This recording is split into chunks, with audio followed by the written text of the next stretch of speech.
crews just finished working to clean up the 20,000-pound rock that fell on Thursday. Just to give you an idea of the sheer mass they were working with, that would be like trying to move a killer whale off the interstate. Fire burning behind me is debris from last week's tornado. The Tellico Plains Fire Department is hoping this heavy rain won't put it out. With childhood obesity on the rise, kids need to get out and get active. And for many, November will be their first time voting. Out with the old and in with the new. Online textbooks are the wave of the future, and one local school is already connected. Some people who live here tell us they didn't even hear smoke alarms. They ran out of the building with just the clothes on their backs. The Women's Basketball Hall of Fame is a museum dedicated to preserving the history of women's basketball. It is the only facility of its kind with the world's largest basketball, weighing in at 10 tons. Knoxville has been the home of the Women's Basketball Hall of Fame for over 15 years, but its future is in jeopardy.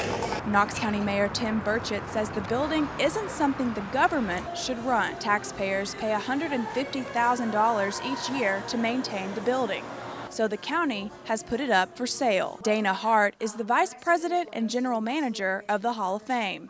I want to make sure that the Hall of Fame stays in Knoxville because I think this is the place for it to be. It is, one of the hotbeds and one of the best places for women's basketball in the nation. The Knoxville Tourism and Sports Corporation manages the Hall of Fame and is currently undergoing several changes. And we are in the process of separating those two entities, KTSC and the Hall of Fame or the SMI board. So that is the process with everything that has taken place in the news recently. 30,000 visit the Hall of Fame each year and come for reasons outside of basketball. We do a variety of events here at the Hall of Fame. We do private events, which would include anything from sorority fraternity functions, corporate events, board of director meetings, any kind of after-hour community events like that. But we also do the NCAA Fast Break education programs.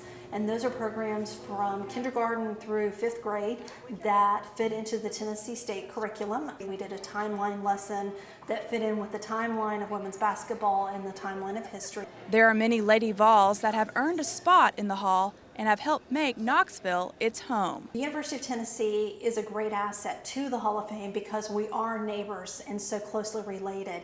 Katie Riley is a UT student. I also was president of a club at UT that has held an event there 2 years in a row for a really classy, fancy event. It's a great location for students because it's close by, it's affordable. And Katie is one of many thinking about the future. I don't even want to think about what we do next year if it's not available. For sale doesn't always mean closed. It could just mean it's going to change ownership and it'll still stay open and fingers crossed, still be a great resource for UT students. And for now, the Hall of Fame's future remains unclear. For UT Today, I'm Alison Nickle.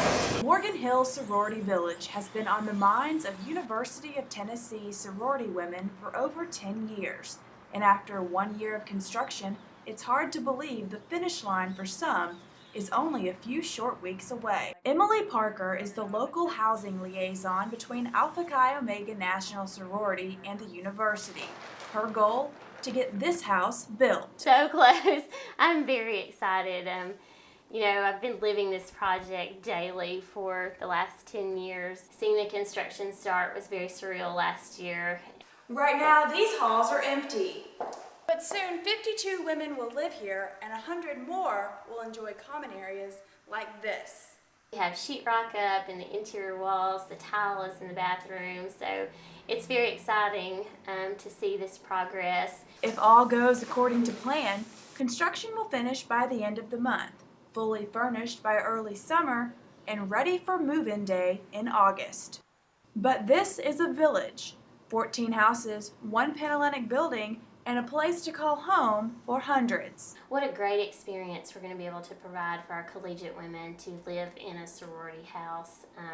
Research tells us that having this living learning environment is so valuable for our students. And actually the university already has these environments in our residence halls. So it's just another opportunity for students beyond the freshman year to live in what could be considered a learning community in the village. It's hard to believe that this dream is becoming a reality.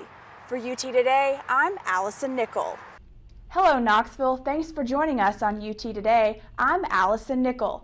Healthcare is a hot topic for the 2012 presidential election. With Tennessee as one of 10 states voting on Super Tuesday, the state's primary results will matter. What you need to know, these stories and more straight ahead.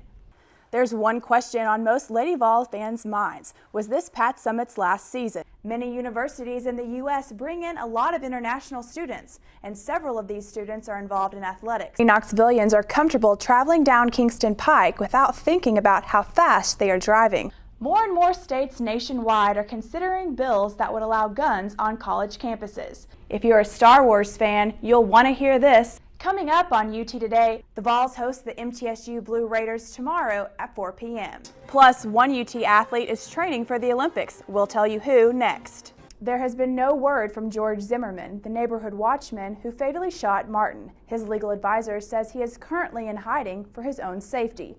Zimmerman has not been charged with a crime. And now some employers are requiring interviewees to disclose their username and password. Is this an invasion of privacy? This November, the 3 college students will compete for their districts in the general election. And with that, we end UT Today. Join us next week for more news. Thanks for watching. I'm Alison Nickle.